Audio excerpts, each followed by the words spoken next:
lagi ya. Saya sendiri Rofi, teman saya pasti Ya, Yang sendiri. saya Lydia. Iya, salam kenal dulu ya. Sama-sama. Jadi sebelumnya terima kasih banyak Bu telah meluangkan waktu buat kami untuk sedikit mewawancarai pesan Ibu. Nah ini kan sebelum kita berbincang sudah mau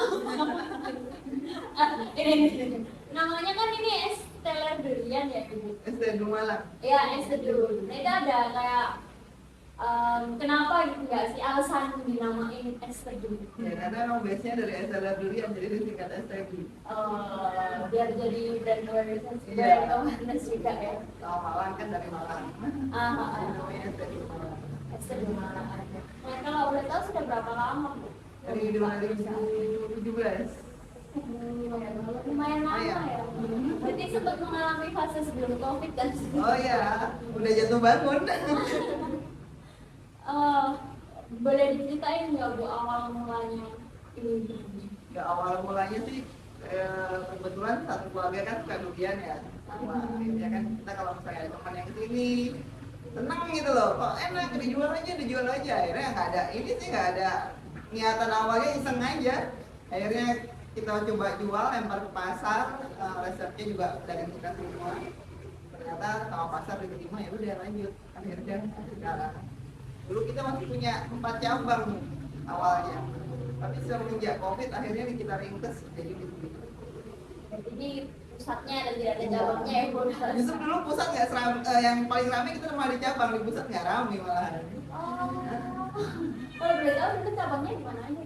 Ada di Sawah Jajar, terus di Sulfat, di sini, sama kalau buka Car Free Day kita juga ada Car Free Day tiap minggu. Lama juga ya berarti. Variannya kalau boleh tahu apa aja Bu di sini? Di sini ada kurang lebih 34 kalau nggak salah bumi. Macam-macam. Untuk esnya itu untuk minumannya aja, kalau makanannya kita ada 2 varian, tom yum sama sebelah. Kalau tom yum sebelahnya baru jalan sebelum COVID lah, mungkin 4 tahun atau 3 tahunan lah. Kalau dulu cuma esnya aja. Mungkin nanti kita pinjam-pinjam menunya ya Bu. Boleh, di kita masih ada di depannya kasiraan ngomongnya. Nanti aja Bisa.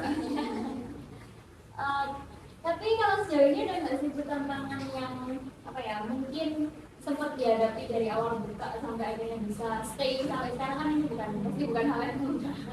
Kalau tantangan yang terbesar sih justru kita di SDM. Karena SDM itu sekarang mungkin sepanjang ST Duni berjalan untuk gonta-ganti karyawan mungkin sudah 30-an, 40, 50-an mungkin ada juga. Ada yang seminggu kita rekrut beberapa, seminggu ini keluar. Itu memang dari datang ya. Ini yang jumbo ya? Yang jumbo. Yang saya dulu. Iya, ini yang salah satu ya. Masalahnya apa tadi? Salah satu ya? Iya. Oh, maaf nih, server yang lain. Saya baru tahu kalau ada menu lain, bukan tadi hujan, jadi kita nggak sempat mampir. Ya dulu pernah pesan punya saya siapa? Saya. Oh, Pak Risa. Es durian. Oh, salah durian. Oh, ya itu kan record ya. Iya. Iya, kita kenal juga gara-gara apa? Oh, Pak Risa yang rekomendasikan. Iya. Kalau boleh tahu SDM-nya itu berarti maksudnya terjadi Karyawan. di karyawannya Iya, sendiri. paling berat tantangan itu karyawan, karena mereka ya itu kalau misalnya kita rekrut, biasanya sekali rekrut kan mungkin 15 kita cadangkan orangnya ya. Tapi ya itu cepat nggak betah. Ada yang juga gagal masalah kontraknya, macam-macam lah. Iya sih, soalnya makanan ya kalau nggak enak.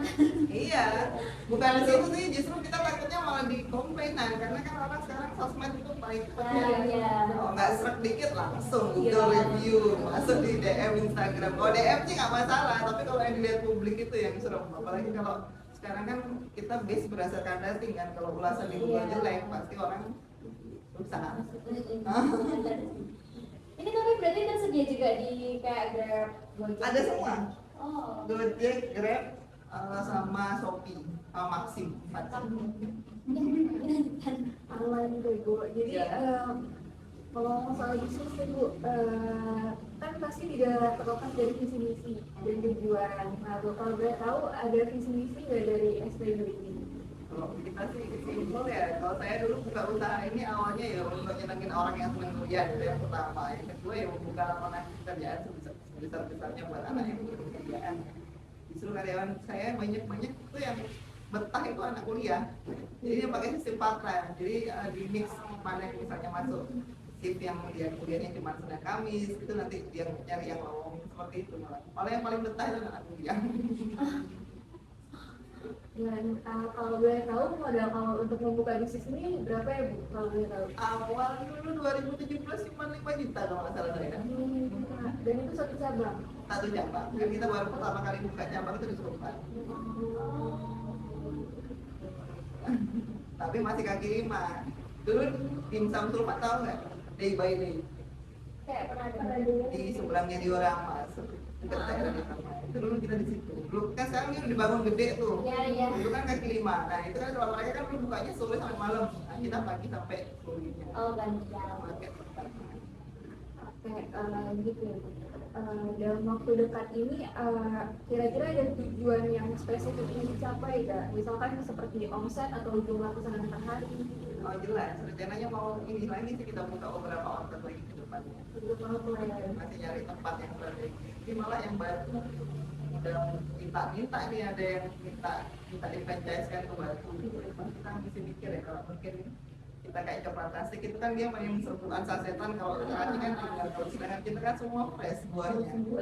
Iya, iya. Itu bisa ya, Distribusinya makanya ya, sulitnya di situ. Makanya banyak yang DM di IG-nya STU juga ya, dari Jakarta, Tangerang, gitu. Kita mikir gimana untuk bahan bakunya kan.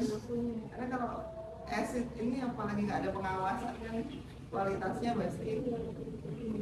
Kadang ini karyawan saya juga, misalnya karyawan yang sudah kita training kerjaannya sama, tangannya berbeda gitu. Rasanya beda. Makanya susah-susah gampang.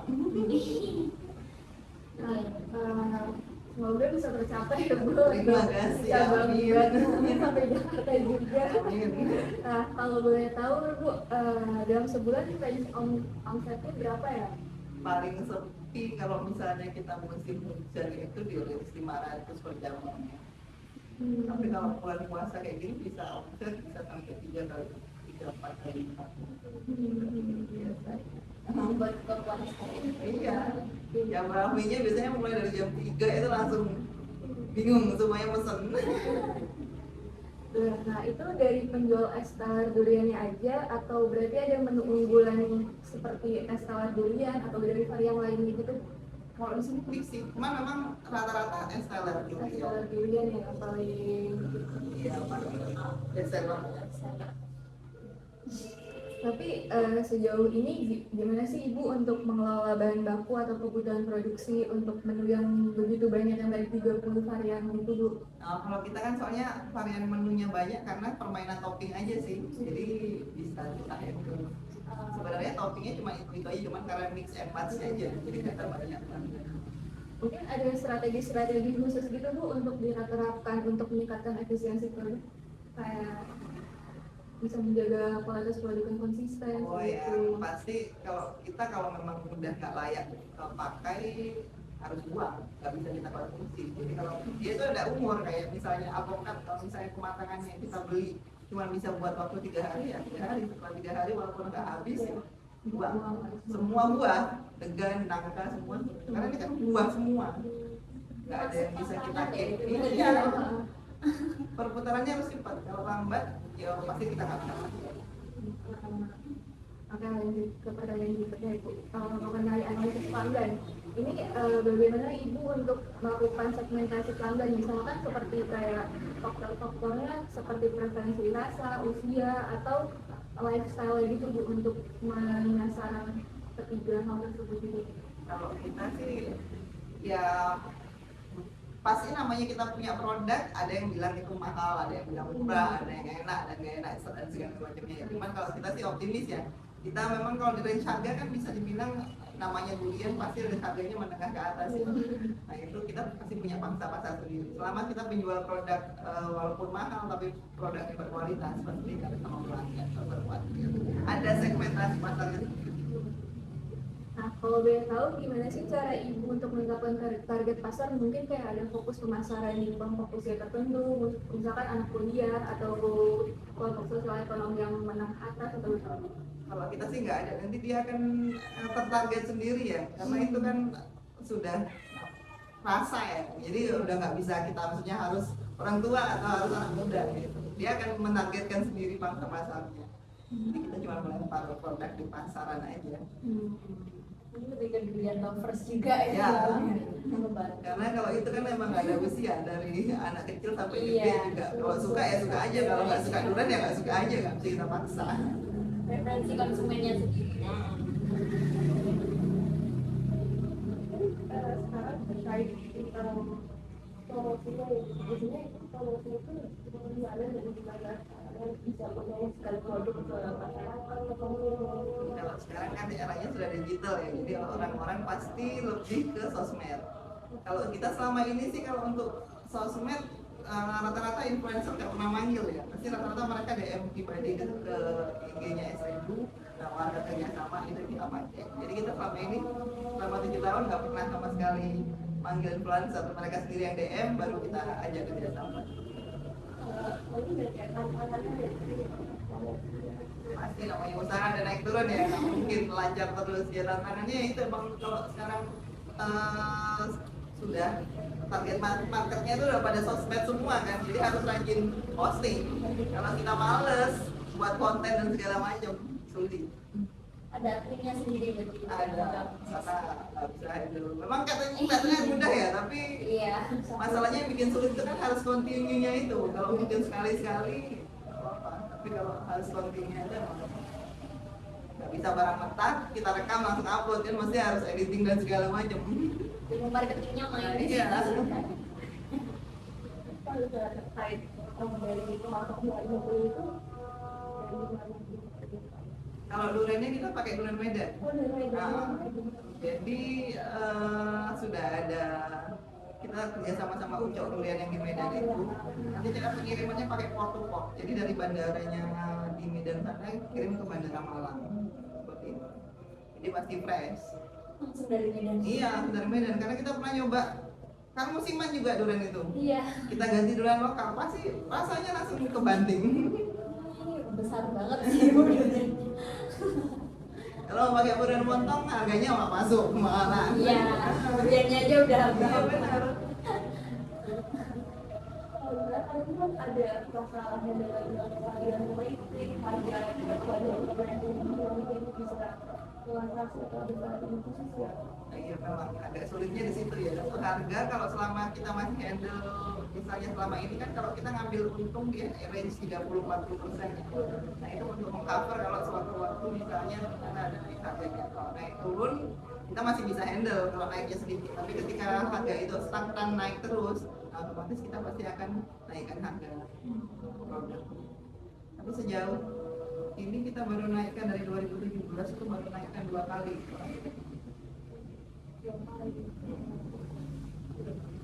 Nggak jauh beda banget dari Iya. kebanyakan setelah COVID Iya benar. Karena kalau orang juga kalau namanya pelanggan udah tahu harga segitu kita naikkan sedikit aja juga udah pasti pikir. harus smooth ya. Iya. Iya.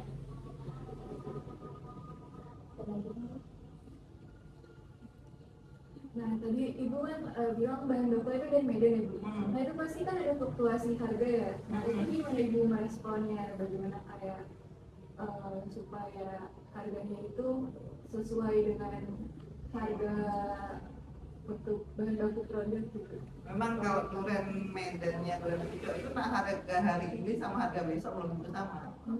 Memang dia naik turun mengikuti ya sekarang musiman kan, kadang musim, kadang kalau lagi panen raya dia masih harganya murah, tapi kalau misalnya langka nah itu yang paling mahal. Tapi kita udah antisipasi, maksudnya sudah kita riset dia nggak bakal mungkin harganya misalnya per boxnya tuh 60.000 normalnya ya, paling tinggi dia di 80.000. Jadi kita sudah antisipasi, range paling tingginya 80.000. Nah itu sudah masuk di HPP-nya kita, sudah kita hitung. Jadi nggak bakal, maksudnya semahal-mahalnya produknya Ucok kita sudah ada antisipasi dari harganya.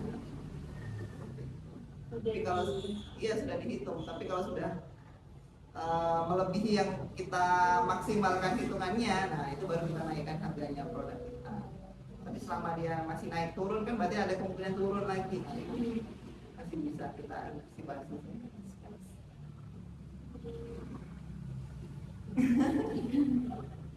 Ada lagi? Nanya deh Bu, kan ini yang jualan es teler durian di Malang kan banyak banget ya Bu. Ada yang mungkin dia menang, kebanyakan ini yang saya alami sendiri, maksudnya dia itu menang di TikTok karena algoritma TikTok kan tinggi banget. Tapi pas didatangi sebenarnya rasanya B aja gitu loh. Ibu maksudnya melihat usahanya yang sekarang ini gimana? Maksudnya kan itu kayak gimana ya? Yang nggak seberapa sehat sih sebenarnya, maksudnya kan yang di dunia sosmed dengan aslinya. Kalau saya sih pribadi nggak khawatir ya, karena kan konsumen sekarang itu cerdas-cerdas.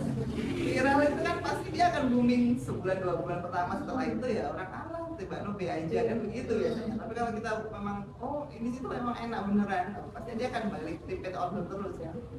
Nggak usah khawatir. Maksudnya di kualitas sama rasanya. Karena saya juga gini-gini pasti misalnya ada es teler durian pasti saya datengin, sampai es teler duriannya punyanya Javana ini harganya 50.000 per potong. Astagfirullahaladzim, 50.000 kayak gini ya ampun, ya udah cukup, yang penting kita tahu lah maksudnya studi banding. Iya, Untuk membuka diri buat biar tahu kan. belajar. Lama-lama kita ngerti kalau misalnya di situ ternyata kalau orang-orang enak, harganya murah. Kita kalau kita nyampe itu sampai jual murah karena dia pakai perisa ternyata. Perisa durian kan banyak dan harganya pasti akan lebih murah daripada produk kita. Rasanya ini betul enak yang asli. Bu, dia efeknya nanti pasti kerasa di tenggorokan, sering. Karena dia pakai perasa durian, bukan dari daging durian yang diolah.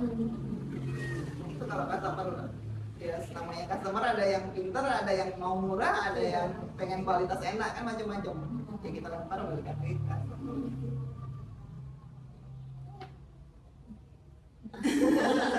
Lihat-lihat.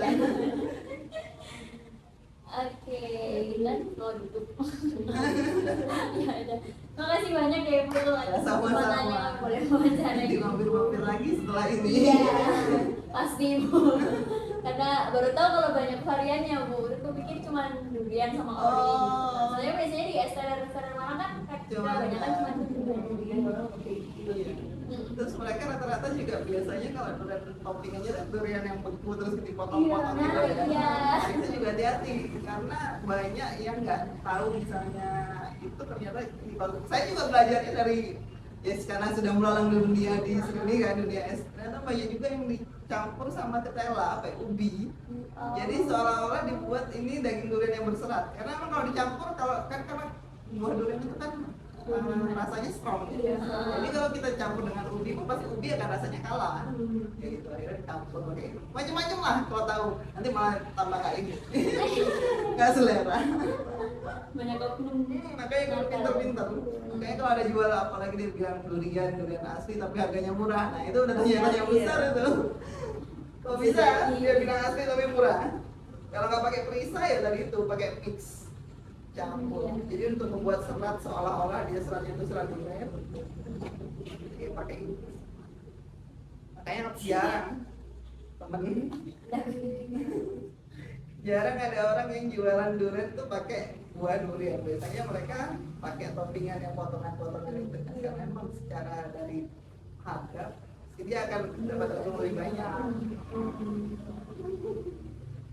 Orang duriannya sendiri aja harusnya mah. Iya.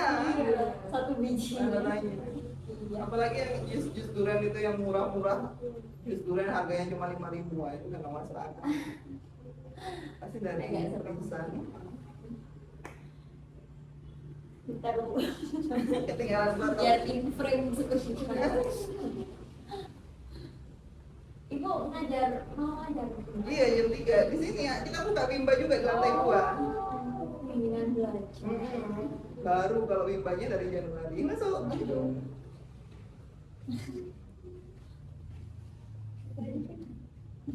Iya. Apa ini? David.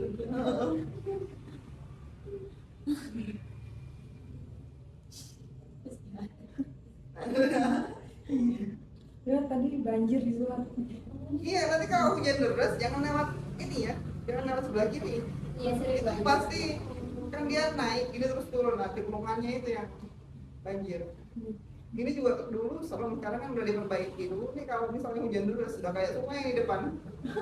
Besi tulisannya Papan Astana Rudan itu bisa yuk. Sampai situ. Wow. Ayo kita kejar sampai sana. Saking bener-bener kayak sungainya. Iya emang kalinya agak pendek sih ke dalam. Kalau boleh tahu ada akun sosmednya Bu? Ada. Loh, belum ada yang browsing nih berarti. Kalau Instagram iya, kalau TikTok Sama semua namanya. Oh sama semua. Sama semua. Facebook sama TikTok sama semua. Ada sebenarnya sama semua. Itu di Malang. Ini ya.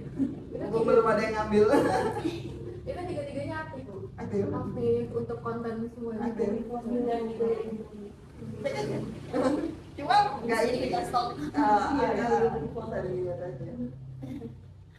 Tadi kan ibu bilang apa influencer ya Bu? Hmm. Ada nggak yang apa ya influencer yang ngetren yang maksudnya kita tahu gitu Bu? It Malang gue itu tau nggak? Oh, Mas Roni. Heeh.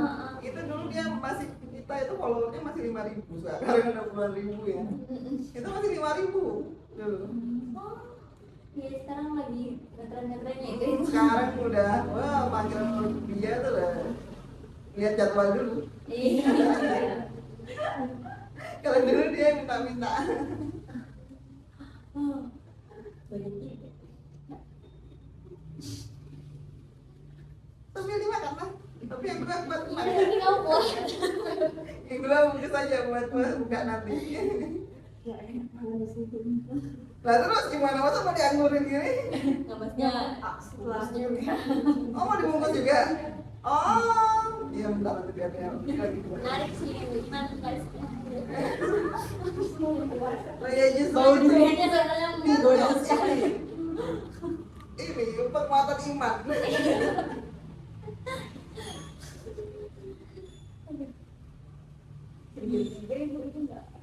Iya tunggu muridnya datang. Biasanya kalau hujan gini terlambat ya. Bimbingan apa ibu ekonomi juga? Enggak bimba buat anak itu yang depan. Apa bannernya yang depan. Bimbingan belajar tapi buat anak usia 3 sampai 8 tahun. Besar-besar. Iya. Ini tantangannya lain lagi. Jadi kalau misalnya kita buka bimba itu murid yang biasanya maret ke guru ini kita yang maret ke muridnya. Karena ya Miss maaf anaknya masih baru bangun tidur siang. Anaknya masih rewel jadi harus ikutin jadwalnya anaknya. Soalnya umur-umur segitu ya. Masih Sulit nggak bisa dipaksa. Kadang datang ternyata nggak mood belajar ya udah kita ajak main. Kali ajar. Karena kalau belajar pun dia nggak akan bisa belajar. nggak mood. Kayak lebih enak buat anak SMA, SMP itu lebih enak Iya. lagi. Anak SD masih lagu. Ya. Apa? Ini ke kos apa rumah sendiri? Kalau ada kos. Oh kos, Intan. juga. Lovely kan pulang Oh, tapi asli Malang. Kalau pindah? saya dapat di Segura-gura. Oh, masuk semua ini asli Malang. Deket nih rumah saya Di mana? di daerah sini. Ini TK. Di mana daerah sini masih lurus sedikit. Itu kan cici. Iya. Cici juga maksudnya. Iya jadi Oh, Ciliwung. banyak cucian. Setelah perempatan itu masih lurus. Perempatan rel. Lurus sedikit terus belok kiri. Oh, Masuk ke berarti masuk ke ini ke Ciliwung Jam. Ya. Terus apanya Ciliwung Jam? Harus dulu bikin. Langsung masuk udah. Oh, dekat dari situ. Kalau pulang kampus juga sering ngelewatin sini. Sini. Oh, kamu yang Ciliwung Jam itu adiknya adik kelas saya. Karena SMA 1 gitu. Tempat gitu ya. Enggak. Kalau apa high season Oh, kan. ramai banget. Itu juga dia sendiri. bagi saya berkembang sampai udah buat CV kan gitu. Kalau berniat di wawancara gitu. Udah jasa. Iya biasa gitu.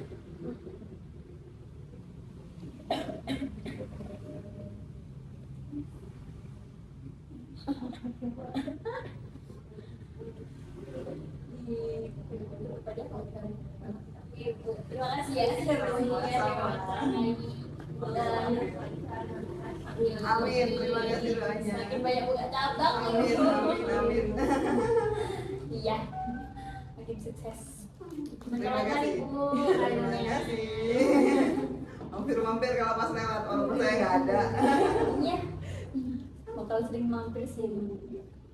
Saya biasanya di ini loh Bu, karena nggak tahu ini, biasanya di Jalan Candi Mendut itu ada kan es cuman Es bikin, Mendut. iya enak cuman ya kalau diterusin agak sulit juga sih. Itu minta resepnya dulu dari sini. Oh. Itu yang punya namanya Mas Inyo. Oh iya, pernah ketemu nggak? Orang itu agak gendut gitu orangnya. Itu dulu kan dia buat buka cuma es teler aja, nggak ada es teler durian kan. Nah resepnya minta dari kita. Cuman kayaknya sama dia kayaknya Dikit lagi. ya. Dia pakai kalau nggak salah gulanya itu dari apanya sarinya nangka gitu, pemanisnya itu. Nah itu yang bikin beda. Udah saya bilang gitu kan, saya juga sering kali beli ya. Dia kan kalau nuangin susu tuh nggak bertakar ya. Nah, jadi kadang-kadang manis banget. Nah, tak bilangin masih coba pakai gelas takar ya. Nggak mau ya wes sebenarnya. Jadi beda-beda rasanya. Berapa kali beli mesti manisnya tuh bukan manis yang manis gimana? Manis banget. Susunya kebanyakan. Udah dia seharusnya rugi, tapi yo menangnya kalau masihnya itu dia punya itu sendiri buahnya. Jadi dia yang memang kulaknya dia sendiri. Iya kan dia jual langsung durian juga. Apokat goreng. Cuman biasanya dia apokat. Iya. Menangkap. Iya, menang dia karena dia yang mengkulak apokatnya. Prinsip-prinsip yang ada di sini tuh kayak gimana ya? Maksudnya mulai organisasi Kayak gimana? kita kebiasaan yang Iya. SOP lah SOP. Oh, kalau SOP yang jelas dia kalau kita kan selama Ramadan ini bukanya jam 10 sampai jam 6 itu 1 jam dari jam awal. Jam 11 sampai jam 6. Kalau normalnya 10 sampai jam 5 kan. Nah, itu ya dia pasti kalau misalnya datangnya bukanya jam 10 berarti datang 1 jam sebelumnya. Untuk closingannya juga kayak gitu. Kalau misalnya sebenarnya kan namanya closing pokoknya selesai semua dia pulang. Tapi kalau saya nggak mau, paling maksimal closing itu 1 jam setelah closing dia harus sudah pulang. Jangan sampai lama. Karena kasihan waktu buat istirahat, besoknya masih kerja lagi.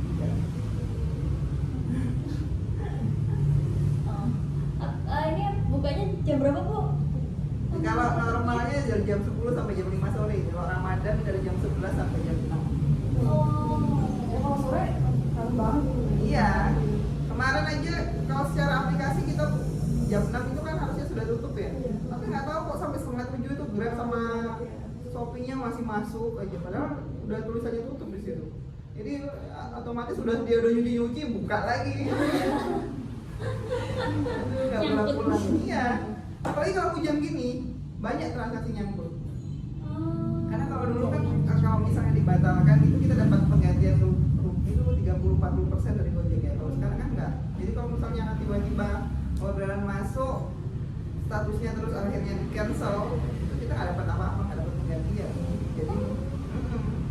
Jadi kalau hujan mending berani, yang penting drivernya datang dulu baru kita buat.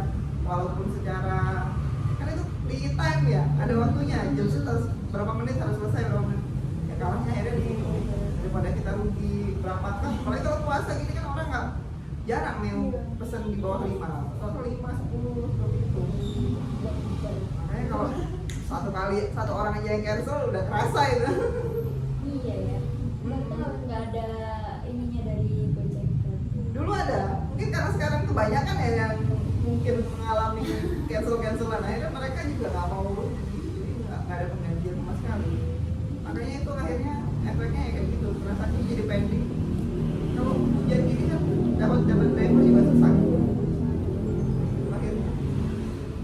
sekian banyak pihak. Ini karyawannya satu untuk seharian atau tergantung ngambil part time? Tergantung itu. Berarti setiap hari itu beda karyawan atau? Kalau yang ini dia full time. Kalau dulu yang di outlet lain itu kita pakai, kalau misalnya ternyata dia part time, yang anak kuliah itu ya part time, seminggu bisa 3 karyawan, 2 karyawan.